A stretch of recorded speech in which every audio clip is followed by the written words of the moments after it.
Love X Revenge. Welcome to Love X Revenge, the place where broken hearts, hidden truths, and unexpected justice collide. Here, every story reveals how love can rise from pain and how destiny often delivers the most surprising revenge. Snow drifted quietly across the small town, covering rooftops and sidewalks with a soft white blanket. Christmas lights blinked from windows, and the smell of cinnamon and pine filled the cold December air. Inside a modest apartment on the third floor of an aging building, 8-year-old Lily Carter sat at the small kitchen table. Her tiny hands held a red crayon as she carefully wrote a letter on a piece of lined paper. Her mother, Emma Carter, stood by the stove stirring a pot of soup. The kitchen was warm but simple, with chipped cabinets and a flickering light above the sink. "Mom?" Lily asked softly. Emma glanced over her shoulder. "Yes, sweetheart. Do you think Santa reads every letter?" Emma smiled gently, though her eyes carried the quiet exhaustion of someone who had been fighting life alone for a long time. "I think he tries his best," she said.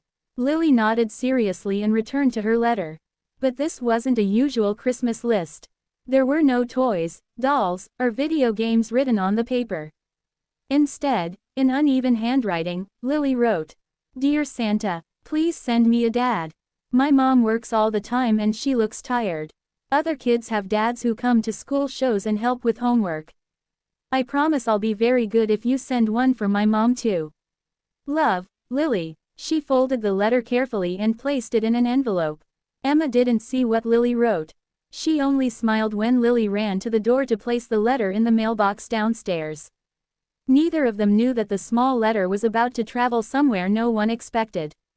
Across the city, 45-year-old billionaire Daniel Whitmore sat alone in his enormous office on the top floor of Whitmore Enterprises. The office overlooked the entire city skyline, glowing with Christmas decorations and sparkling lights. But Daniel wasn't celebrating. His desk was covered with financial reports, contracts, and unopened holiday invitations. He leaned back in his chair and sighed. For most people, Daniel Whitmore had everything. Money, power, fame. But 5 years earlier, his wife and young daughter had died in a car accident. Since then, Christmas had become the loneliest time of the year. Daniel rarely went home. His mansion felt empty. That evening, his assistant entered the office carrying a stack of mail. "Mr. Whitmore, these are the charity letters from the annual Santa program."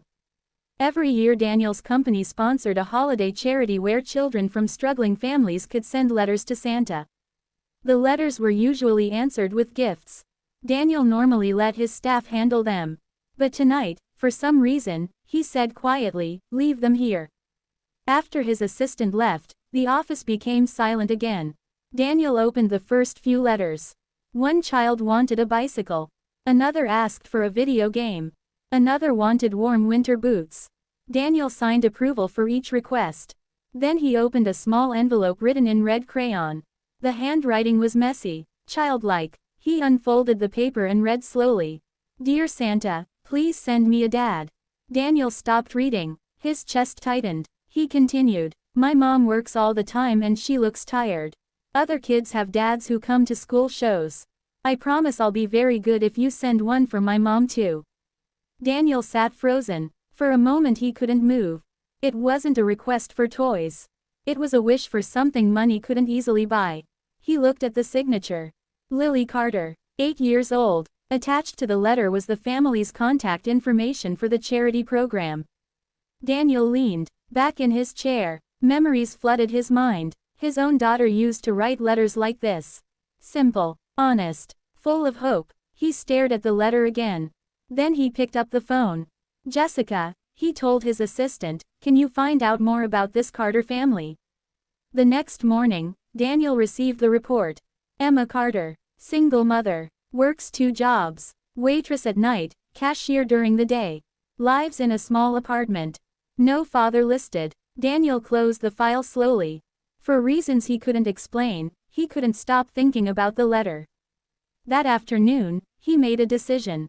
"Schedule a visit," he told his assistant. "To where?" she asked. Daniel held up the letter. "Here." 2 days later, a black car stopped outside Lily's apartment building. Neighbors peeked through curtains, whispering about the luxury vehicle in their quiet street. Daniel stepped out wearing a dark coat. He looked slightly uncomfortable standing in the snow outside the old building. He walked upstairs and knocked on the apartment door. Inside, Emma opened the door cautiously. She froze when she saw the tall stranger standing there. Yes. Daniel cleared his throat. Hello. My name is Daniel Whitmore. I'm here about your daughter's letter. Emma looked confused. What letter? At that moment Lily appeared behind her mother. Her eyes widened. You're not Santa, she said. Daniel almost laughed. No, he said gently. But I did read your letter to him. Emma looked embarrassed. Oh my goodness, Lily, what did you write? Lily lowered her head shyly. Daniel knelt down to Lily's height. It was a very honest letter, he said. Emma looked worried. I hope she didn't ask for anything too expensive. We didn't mean to. She didn't ask for money, Daniel interrupted softly. Emma frowned. Then what did she ask for? Daniel looked at Lily. She asked Santa for a dad. Emma's face turned red with embarrassment. Oh Lily, you can't write things like that. But Daniel shook his head. No, he said quietly. I think it was the bravest letter I've read all year. Lily looked up at him. Did Santa say no? Daniel paused. He thought about the empty mansion. The silent holidays. The laughter he hadn't heard in years. Then he said something that surprised even himself. Santa said, maybe. Emma blinked. Maybe. Daniel smiled slightly. I don't know how to be a dad, he admitted. But I do know what it feels like to miss family. Lily's eyes sparkled. Does that mean you'll come to my school show? Daniel chuckled softly. If I'm invited. Emma crossed her arms carefully. Mr. Whitmore, with respect, I think Lily's letter might have given you the wrong idea. Daniel nodded. I understand. He stood up. I'm not here to replace anyone. I just thought, maybe we could start by being friends. Emma studied him for a moment. The billionaire standing in her tiny hallway looked sincere. Not proud, not arrogant, just lonely. Finally she sighed. Well, Lily does have a school play next week. Daniel smiled. Then I guess I should buy a ticket. A week later, Daniel Whitmore sat in a tiny elementary school auditorium surrounded by parents. Children ran across the stage wearing paper snowflakes and reindeer antlers.